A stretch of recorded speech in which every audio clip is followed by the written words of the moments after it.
Muy buenos días, yo soy Gwenaëlle Gerard, soy francesa, pero ahora me considero más franco-chilanga, entonces va a ser un gusto estar con ustedes durante esta pequeña hora, esos 45 minutos. Soy consultora acreditada del CEMEFI y tengo pues 15 años dando consultoría en responsabilidad social, sostenibilidad, ESG a empresas pues tanto pymes como empresas multinacionales. Entonces, el día de hoy vamos a platicar de materialidad y vamos a platicar de la materialidad hacia la sostenibilidad.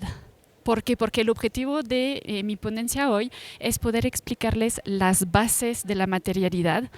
¿Qué es? Primero, porque seguramente muchos de ustedes tienen dudas. A ver, levanten la mano los que ya han escuchado de materialidad antes. Muy bien.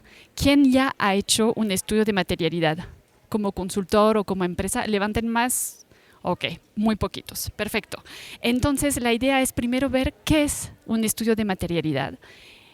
Luego, poder hablar obviamente de cómo se integra en el camino de la sostenibilidad, porque la materialidad es un elemento del camino de la sostenibilidad.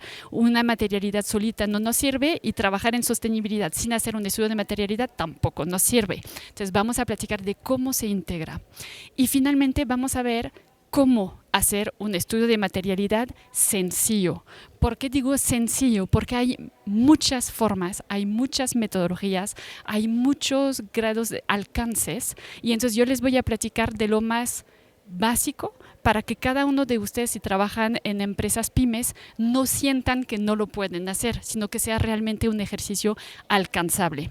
Ahora, entiendo que aquí hay algunas personas que ya han hecho estudios de materialidad, entonces tal vez lleguen a tener preguntas un poquito más avanzadas. Yo las invito a hacerlas, porque finalmente todos estamos aquí para aprender y seguramente nos llevaremos aprendizajes de su misma experiencia y de sus dudas. Así que aunque el sistema aquí es un poco distinto de otras ponencias, no duden por favor en levantar la mano para que les pasen un micrófono y puedan hacerme las preguntas que quieran a la medida que vamos avanzando en la presentación. No vamos a esperar hasta el final para que haya como una lógica. Entonces, primero les voy a platicar de cómo nosotros en Responsable es mi despacho de asesoría en sostenibilidad, cómo nosotros vemos el camino hacia la sostenibilidad. Y yo considero, a través de esos años de experiencia, que hay como unos pasos a seguir. Y estos pasos tienen un orden, tienen una razón de ser. Y si uno los hace de una forma diferente, probablemente no logre tener una estrategia tan alineada con su negocio. No logre tener una estrategia que sea tan rentable. Y como pymes sabemos que eso es uno de los retos. No hay tiempo, no hay dinero, no hay recurso. Entonces ahora me hablan de sostenibilidad y mi cliente me lo exige. Y pues por dónde empiezo y cómo le hago para que realmente me sirva como empresa y no sea nada más pues como me lo pidieron, pues ahí estoy a medias haciéndolo. ¿Cómo hacemos que sea parte de la estrategia de negocios?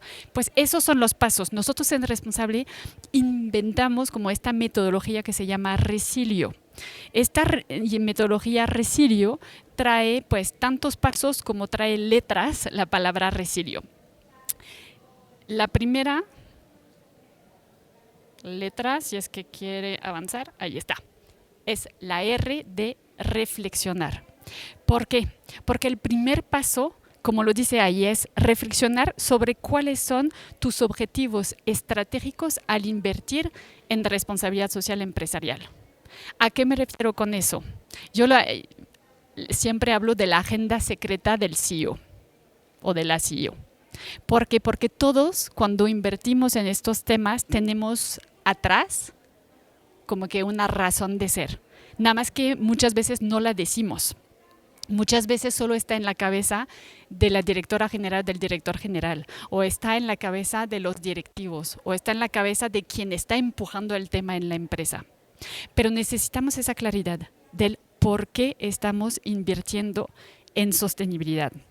Es por un tema de competitividad, es por un tema de poder ganar más clientes, es por un tema de conservar clientes actuales, es por un tema más financiero de poder conseguir fondos. Hay una razón de ser y esa razón de ser la tenemos que tener clara. porque toda nuestra estrategia depende de esta razón de ser. ¿Ok? Entonces no pueden empezar el camino de la sostenibilidad sin primero tener esa claridad. Después viene la E, de estudiar. ¿Estudiar qué? Pues estudiar mi empresa y estudiar mi sector a través de un benchmark. ¿Para qué? Para tener muy claro qué es lo que estoy haciendo, qué es lo que estoy haciendo mejor, igual, menos bien que mi competencia, y tener claridad en el sector de lo que se está trabajando, qué temas se están abordando, qué tan bien se están abordando, qué es lo que los grupos de interés que están afuera están diciendo sobre mi sector. Y todo eso es una base necesaria para luego pasar al paso siguiente, que va a ser el estudio de materialidad. Pero para hacer un estudio de materialidad necesito conocer perfectamente mi empresa y mi sector. Entonces ahora sí podemos pasar a la S de solicitar. ¿Solicitar qué? Solicitar la opinión de mis grupos de interés a través de un proceso de consulta, que es el estudio de materialidad. ¿Por qué? Porque gracias a los pasos anteriores ya estoy clarísima en el por qué estoy invirtiendo en temas de sostenibilidad. Ya sé qué quiero conseguir, por qué lo quiero conseguir. Y ya sé también cómo está mi desempeño en sostenibilidad versus el sector. O si yo nunca trabajé en sostenibilidad, de todas formas ya sé qué están haciendo en mi competencia y ya me puedo como inspirar, pero ahora sí, en vez de que yo me quede con esa idea de, pues a mí me pinta que yo debería de trabajar en esto y que me pueda equivocar. ¿Por qué? Porque estoy buscando, por ejemplo, bajar fondos y que creen que el banco, cuando luego va a evaluar mi expediente, me va a decir, a ver, sí estás como muy bien en todas estas temáticas, pero yo no esperaba eso de ti. Yo esperaba que tú trabajabas en, no sé, emisiones de carbono. Yo esperaba que trabajaras en diversidad e inclusión y no lo veo. Ay, pues no me enteré porque nunca hice este ejercicio de materialidad como para estar segura de qué es lo que esperan de mí. Entonces, ¿en qué consiste? Un estudio de materialidad es, primero, un ejercicio estratégico. No es un ejercicio que se hace solo para poner la palomita, o lo pueden hacer, o sea, yo no tengo problema. Al final yo como consultora vendo mis servicios, maravilloso, pero es una estupidez. ¿Por qué? Porque es un gasto, ya no es una inversión. Entonces, una buena materialidad tiene que ser un ejercicio estratégico que le sirva a la empresa. ¿Y en qué consiste? Que consultando a los grupos de interés permite identificar todos estos temas, sean económicos, sociales o ambientales, que son importantes, prioritarios para mi organización. Y estos temas que vayamos identificando como prioritarios, bajo distintos criterios que después vamos a platicar, pues los voy a poder trabajar, mejorar, potencializar, mitigar en su caso. Y también no nada más me da mi agenda de trabajo para después, también me da mi agenda de comunicación. ¿Por qué? Porque al hacer un estudio de materialidad, como consulto a los grupos de interés, ellos me van a decir qué es lo que para ellos es lo más importante que trabaje. Pero entonces eso quiere decir que estos temas son importantes para ellos y que quieren escuchar de regreso pues cómo me va en esa temática, qué tanto estoy haciendo, qué tanto estoy invirtiendo, qué tanto estoy avanzando, mis mediciones, etcétera. ¿Ok? Entonces me da mi agenda de comunicación. Entonces, para todas las empresas que pretenden hacer informes de sostenibilidad sin tener antes un estudio de materialidad, pues están comunicando sobre temas que ni siquiera sabemos si realmente son importantes para sus grupos de interés. Y si a nadie le importa, pues nadie va a leer su informe. Y entonces el informe de sostenibilidad es un gasto en vez de una inversión. ¿Ya me entienden por qué todo tiene una lógica y por qué vamos pasito a pasito? Va. Entonces, vamos a crear esa agenda de trabajo, o sea, con esos temas, pero cuidando el equilibrio. ¿Y qué llamo equilibrio? Luego lo vamos a ver, es lo que corresponde a los ejes de la matriz de materialidad. Vamos a cuidar el equilibrio entre mi estrategia de negocios, o sea, business, y la opinión de mis grupos de interés. Porque también la opinión de mis grupos de interés, si bien es muy importante, tampoco es que me vayan a hacer su carta a Santa Claus y que yo vaya a cumplir con todo lo que piden. No es porque ellos dicen que hay 36,000 temas importantes que voy a invertir en esos 36,000 temas, ¿están de acuerdo? Entonces, por eso vamos a hacer como esta medición o este equilibrio entre los temas del negocio y lo que los grupos de interés nos están pidiendo. ¿De qué sirve un estudio de materialidad? Pues ya poquito a poquito ya les fui como un poco aclarando, pero lo vamos a ver de forma resumida. Uno, nos permite definir nuestra estrategia de sostenibilidad, o en su caso, en caso de que ya tengan una estrategia, pues a lo mejor nos permite cuestionarla. Esto funciona si piensan que pues no fue tan buena esa estrategia, o funciona cuando ya tiene años que están siguiendo la misma estrategia y que la quieren pues retar, cuestionar, el mercado evolucionó, las necesidades de sus grupos de interés también evolucionó, y entonces es una muy buena oportunidad de cuestionar y reestructurar esta estrategia. Dos, permite evaluar la pertinencia de los proyectos. ¿A qué voy? Que de repente nos podemos dar cuenta, y más bien les voy a dar un ejemplo. En el 2013 hicimos, hace ya bastantes años, hicimos un estudio, uno de los primeros que hicimos, de un estudio de materialidad con Heineken. Y entonces estuvimos consultando a 14 de sus grupos de interés. Entonces, clientes, consumidores, distribuidores, gobierno, organizaciones de la sociedad civil, universidades, prensa, gobierno a nivel federal, pero también gobierno a nivel municipal, etcétera, etcétera. O sea, un sinfín de grupos de interés.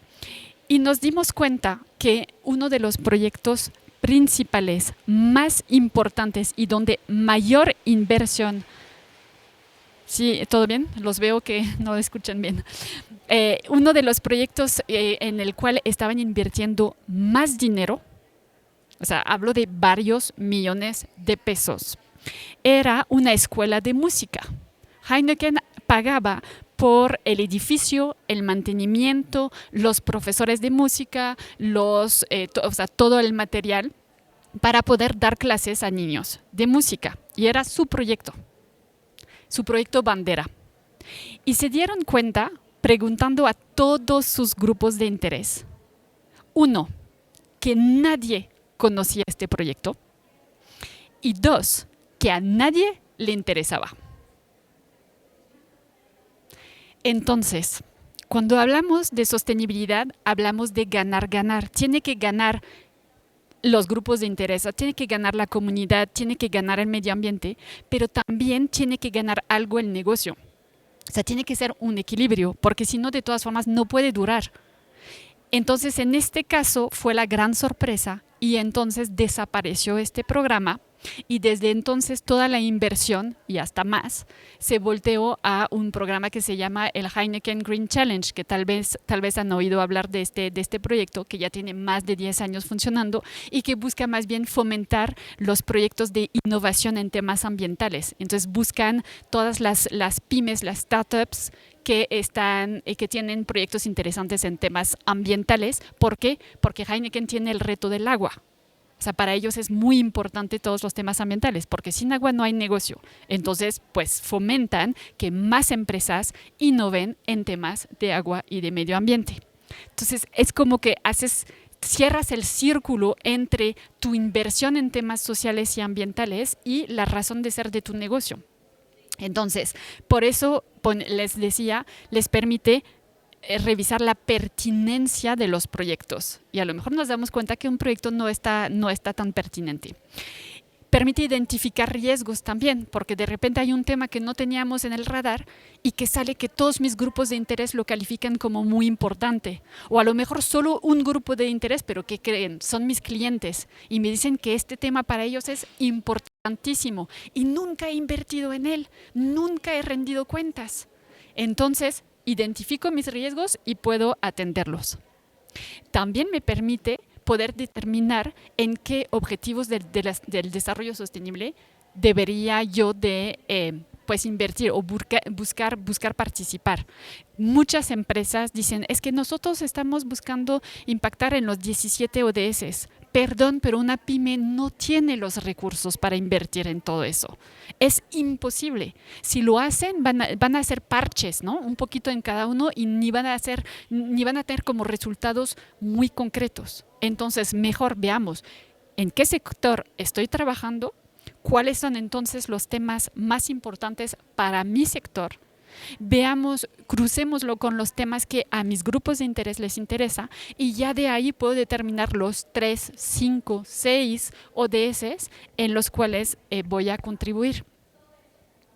Y finalmente, ya lo vimos, es el poder establecer mi estrategia de comunicación o ajustar mi comunicación.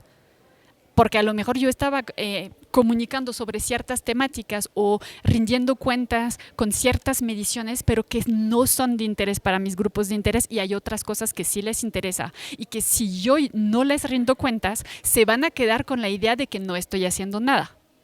Esto también lo hemos visto. ¿Qué creen? Una empresa nos marca y nos dice, mi planta está cerrada desde 3 semanas por la comunidad. Ayúdame. Nosotros, no, pues nosotros somos expertos en sostenibilidad, pero pues no sé, o sea, no veo en qué. Y me dicen, es que está cerrada por chismes en la comunidad. Ayúdenos a ir a consultar y a entender por qué. Entonces, pues ya fuimos, hicimos esa consulta, entonces con un grupo de interés pues bastante limitado, ¿no? Solo la comunidad. Y nos dimos cuenta que todo era por un tema ambiental. Y que básicamente la comunidad consideraba, porque alguien negativo, nefasto, o sea, que tenía otros intereses, hizo correr la voz de que la empresa estaba destruyendo la fauna y la fauna local. Entonces de ahí la comunidad entró un poco en pánico e hicieron cerrar la planta. Son millones y millones, ni de pesos, o sea, de dólares, que se van con el cierre de una planta de 3 semanas, más los empleos, o sea, ¿cómo conservas los empleos? O sea, el impacto es muy grave, es muy grande. Entonces, ¿qué pasó? Que la empresa no estaba comunicando. ¿Y saben por qué no comunicaba? Porque ellos nos dijeron, no queremos lucir con eso. Eso de la sostenibilidad, pues lo hacemos, pero porque pues tenemos o sea, esa convicción de que es lo correcto y lo tenemos que hacer, pero somos muy bajo perfil y no lo queremos decir. Ay, espérenme. Una cosa es decir de más y caer en el greenwashing y otra cosa es decir demasiado poco y entonces que se quede la percepción de que no estás haciendo nada y que no eres consciente de nada. Entonces, el estudio de materialidad permite eso también, identificar pues qué es lo que quieren escuchar y entonces cuidar y anticipar posibles problemas reputacionales. Que luego las mías piensan, no, yo no tengo problema de reputación. Espérate, yo no te hablo de la reputación a nivel nacional. Yo te hablo de tu reputación con tus 2, 3 clientes, con tus 2, 3 colaboradores, con tus 2, 3 vecinos. Pues también hay un riesgo ahí que nos puede impactar mucho. Entonces, ahora sí, ya vimos cómo tenemos que empezar ese camino de la sostenibilidad, teniendo objetivos muy claros, habiendo hecho un benchmark y entonces ya puedo empezar mi estudio de materialidad, que es un ejercicio estratégico. Para ese ejercicio estratégico tengo pasos que seguir y los vamos a ver, el cómo. Y por favor, antes de que empiece, ¿alguien tiene una duda? Ya vamos a platicar del cómo lo hacemos concretamente, pero ¿alguien tiene? ¿No? Perfecto, me sigo entonces. Sí, adelante, déjame poner esto. Sí, te escucho. A ver, deja que vengan a darte.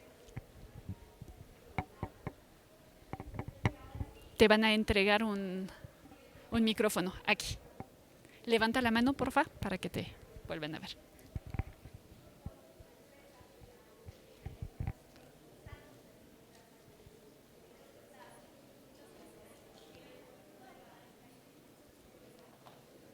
No se escucha. Pensé fui yo. No.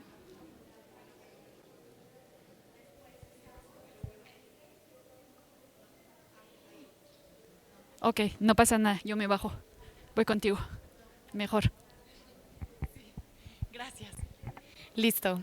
Muchas gracias. Mi pregunta va, una vez realizado el estudio de materialidad con las partes interesadas o los stakeholders, ¿habría que priorizar a ciertos stakeholders sobre otros o se les da una ponderación equitativa en caso de que fueran cuatro, el 25%? ¿O cómo sabríamos cómo darles el balance a cada uno? Gran pregunta, muchas gracias. ¿Te parece si la contesto cuando llegamos a esta etapa? Súper bien, pero sí, me la quedo, muy buena pregunta. Y ahorita lo vamos a ver. Entonces, aquí tenemos otra pregunta, pero yo voy mejor.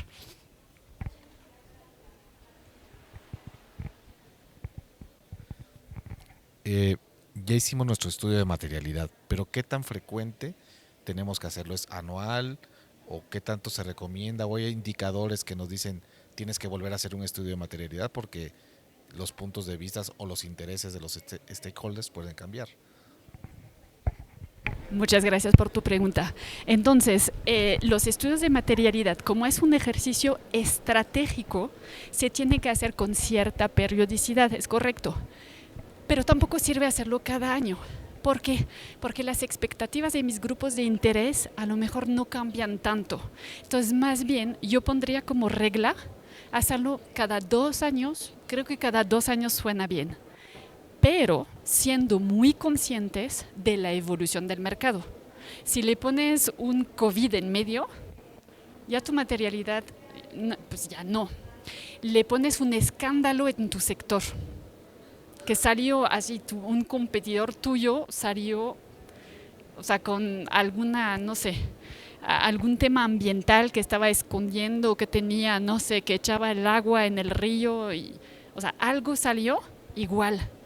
Ya el mercado cambió, las expectativas o la mirada, o sea, ahí están, buscándote el problema, ¿no? Entonces hazlo más seguido. Entonces creo que hay señales del mercado que te indican cuándo hacer un estudio de materialidad. Cada 2 años creo que es más que suficiente y más siendo pymes, eh, pero es un ejercicio que te permite identificar riesgos. Entonces, pues como tal, hay que ser también bastante ahí, como tener esa inteligencia de mercado como para decir, ups, espérame, ya no estoy tan segura de conocer bien las expectativas de mis grupos de interés. Perfecto. Ok, entonces el primer paso de cómo hacer un estudio de materialidad es priorizar. ¿Priorizar qué? Uno, los temas que vamos a consultar. ¿Por qué? Porque básicamente un estudio de materialidad consiste de una pregunta, una sola pregunta que vamos a hacer a todos nuestros grupos de interés. Y es, ¿qué tan importante crees que es que yo como empresa trabaje en este tema? ¿Qué tan importante es desde tu opinión? Y entonces le voy a dar varios temas que evaluar para poder ver, a ver, si te digo cambio climático, ellos les digo, ponme una calificación de 0 a 10. Pues yo pienso que tú deberías trabajar en esto, pero no es tan prioritario, te pongo una calificación de 5. Ok, diversidad e inclusión, no, pues que 10, porque sabes que estos temas, y así van a ir calificando. El problema es que no pueden calificar 50 temas porque les tomaría demasiado tiempo y nadie lo va a hacer. Eso es otro reto, que alguien les conteste, ¿no? Que conteste su encuesta, que conteste pues, en entrevistas, focus group, lo que sea, y lo volveremos a platicar. Pero necesitamos como que acotar mucho y hacer esta selección muy estratégica de los temas que vamos a consultar. ¿Ok? ¿Cómo lo hacemos? Pues ¿qué creen? Hicimos un benchmark y el benchmark nos dijo qué es lo que trabajaba la competencia, nos dijo qué temas eran prioritarios en el sector. A lo mejor me topé incluso con publicaciones de cámaras empresariales, de gremios, que justo decían la sostenibilidad en el sector minero, la sostenibilidad en el sector del retail. Entonces ese tipo de publicaciones pues también me da indicaciones sobre los temas que están como muy a la vista en mi sector. Y si no, viendo mis competidores, viendo incluso redes sociales, artículos de prensa, o sea, hay mucha fuente donde poder ver de qué se está hablando en términos ambientales y sociales en mi sector. Y esos son los temas que voy a enlistar. Y mi primera lista va a ser de 150 temas. Y de estos 150 voy a pues tratar de agrupar un poco. Y después, ¿qué voy a hacer? Los voy a priorizar yo como persona a cargo de sostenibilidad o puedo juntar a directivos de mi empresa, personal clave de mi empresa, para que me ayuden a acotar y que de ahí bajemos a unos 16, 20, súper máximo 25 temas que vamos a consultar. ¿Ok? ¿Alguna duda hasta aquí? ¿No? Perfecto. Ok. Luego vamos a priorizar. Ay, no quiere. ¿Me ayudan, por favor? Vamos a priorizar los grupos de interés a consultar justamente. Perdón. Sí, que avance, perdón. Ya. No, ya hacia atrás. Bueno, no, está bien, quédate aquí. Entonces, vamos a priorizar los grupos de interés. Eso decía el paso 2, el paso 1B. ¿Por qué? Porque justamente pues necesitamos ver qué tantos recursos tenemos para este estudio de materialidad y qué tantos grupos de interés tenemos y qué tantos son importantes. ¿A qué voy? Podemos tener un montón y aquí les traje como unos ejemplos, así como lo más básico, pero imagínense si yo tengo que hablar con cada uno de estos grupos de interés y que en cada uno hay 100 personas, pues no voy a acabar. Entonces, dependiendo de mis recursos como empresa, del tiempo que tengo, del recurso financiero que tengo como para contratar a una consultoría que lo haga por mí. Ese es mi trabajo. Nosotros hacemos esa consulta, pero cuanto más tengamos que consultar, pues más caro sale. Entonces necesitamos priorizar y a lo mejor no todos los grupos de interés son tan importantes. Entonces, ¿qué vamos a medir? Vamos a definir criterios y los criterios no hay una regla, sino que nosotros tenemos que decidir qué es lo más importante. Pero yo aconsejaría primero ver qué tanto realmente los puedes consultar, empezando por ahí. ¿Tienes sus datos? ¿Tienes una lista de contactos que puedas contactar? Ay, no, pues en este momento no, pero tendría que pedirle aquí y allá y más o menos en 3 meses tendremos la base de datos. Pues olvídate. A lo mejor pues ya será para otro ejercicio. Luego puede ser la pertinencia, o sea, qué tanto van a aportar una opinión que realmente valga la pena tener. ¿Qué tanto tienen esa como credibilidad conmigo? Porque si les pregunto por preguntar, pero no tienen mucha opinión, pues ¿para qué les pregunto? Me van a cambiar los resultados del estudio por nada. ¿Qué tanto tengo que preguntarles por ser políticamente correcta? Porque es gente importante en el sector y entonces necesito involucrarlos, porque además si yo los involucro se van a enterar que estoy trabajando en sostenibilidad, me voy a ver bien. Y además entonces ellos van a poder tal vez volverse embajadores de mi marca porque va a salir en otras conversaciones. O sea, pienso por ejemplo quiero involucrar al presidente de la cámara de mi sector. Pues ¿qué creen? Que el día que en una conversación salga el tema de sostenibilidad, pues tal vez este señor o esta señora va a decir, a mí me tocó contestar un cuestionario para esta pyme, estuvo bien interesante. Y así se corre la voz. Entonces, pues a lo mejor hay que ser políticamente correcto y involucrar a personas que son muy importantes en su sector. Luego, personas que tengan a lo mejor mucho impacto en sus grupos de interés. Es decir, que no es un grupo de interés en sí, pero pueden influir muchísimo en la opinión de su grupo de interés. Regreso al ejemplo de la Cámara, por ejemplo. A lo mejor en la Cámara están todos sus prospectos de ustedes. Y si están ahí sus prospectos, les conviene involucrar a quien pues realmente vaya a luego dar una buena palabra sobre su empresa, porque los puede influir. Pero si esta persona dice algo positivo, pues se va a correr la voz. Pero si esta persona dice algo negativo, también se va a correr la voz. Entonces, así es como tienen como que evaluar quiénes son sus grupos de interés más importantes. Obviamente yo siempre pienso en dos, o sea, los dos así de cajón, colaboradores y clientes. De cajón. Pero luego uno puede aprender muchas cosas cuando se extiende un poco y va, por ejemplo, con su cadena de valor, o sea, con sus proveedores, o según su sector, a lo mejor el tema si les cuesta reclutar, pero que tienen justamente mucha rotación y que trabajan ustedes con universidades, pues puede valer la pena preguntar a las universidades. O sea, dependiendo muchísimo, ahí no hay regla, de verdad que no hay regla, ustedes tienen que ver cuáles son sus criterios y de ahí priorizar. Ahora, ya que tienen los temas y saben a quiénes van a consultar, entonces ahora sí tienen que consultar. ¿Y cómo lo van a hacer? Tienen primero que definir qué métodos de consulta van a usar. Van a aplicar encuestas en línea, encuestas presenciales, van a hacer entrevistas, es decir, pues más cualitativo y platicar con la gente. Van a hacer focus group, o sea, van a juntar varias personas en una misma sala y les van a hacer preguntas. Entonces, tienen que definir esos mecanismos que al final son mecanismos complementarios, porque cada uno nos va a permitir aprender cosas distintas. Entonces, si regresamos a priorizar, yo les digo, empiecen con una encuesta. La encuesta es lo más sencillo y además si es una encuesta en línea, pues con que tengan ahí pues, su encuesta en línea, mandan el mail a todos sus grupos de interés y ya esperan a ver quién les contesta. Mandan 1 o 2 correos para volver a motivarlos y tener como representatividad en sus respuestas y tan se acabó. Pero si tienen un poco más de recursos, un poco más de tiempo, entonces pueden hacer también entrevistas más cualitativas. Esto para los métodos de consulta.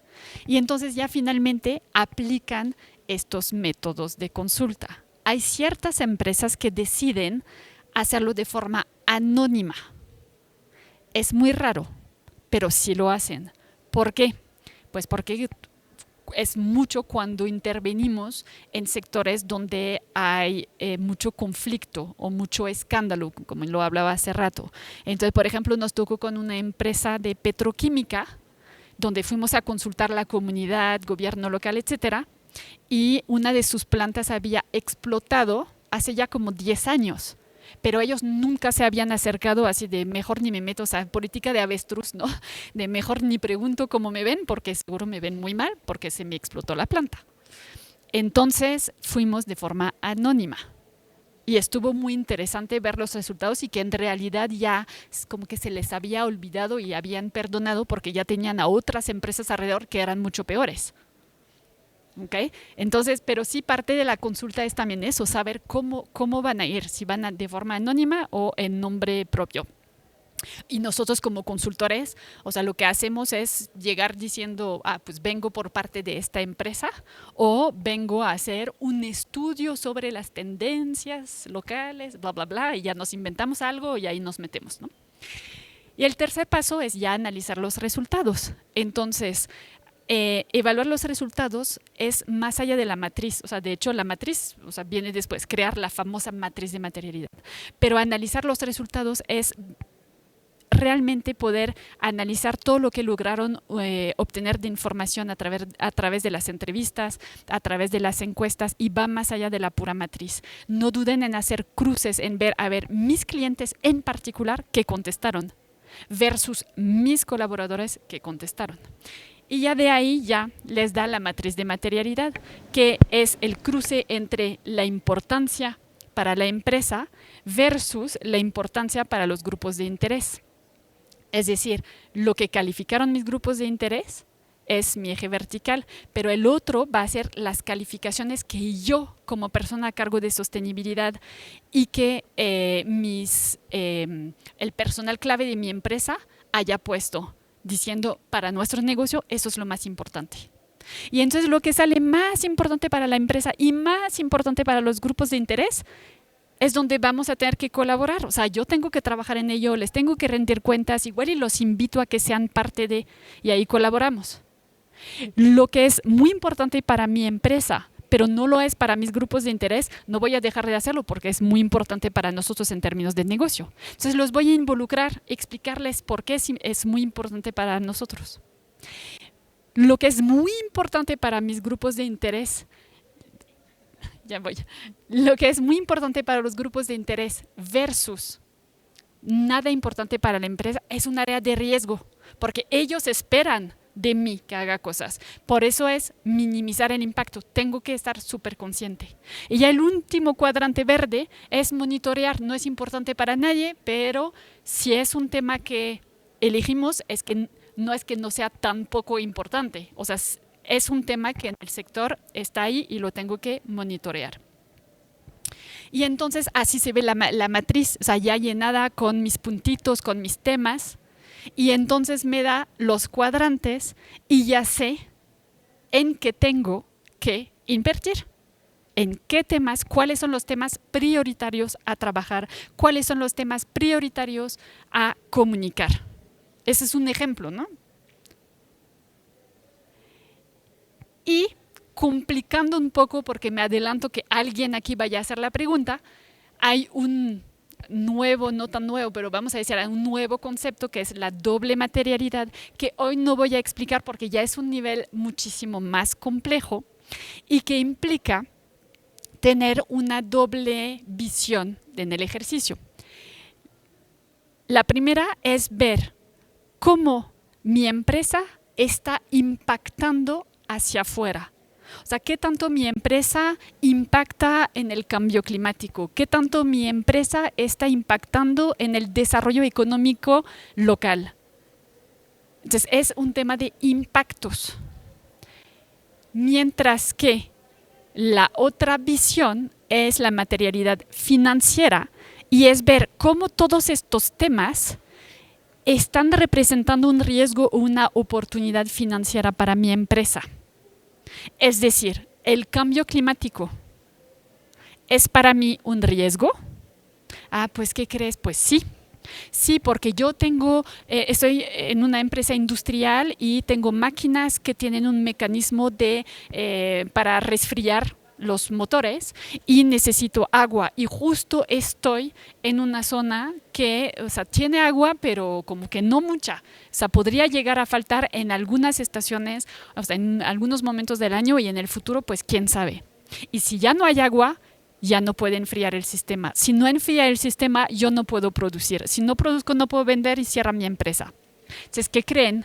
Sí, el hecho del cambio climático o la falta de agua puede tener un impacto financiero muy fuerte en mi empresa.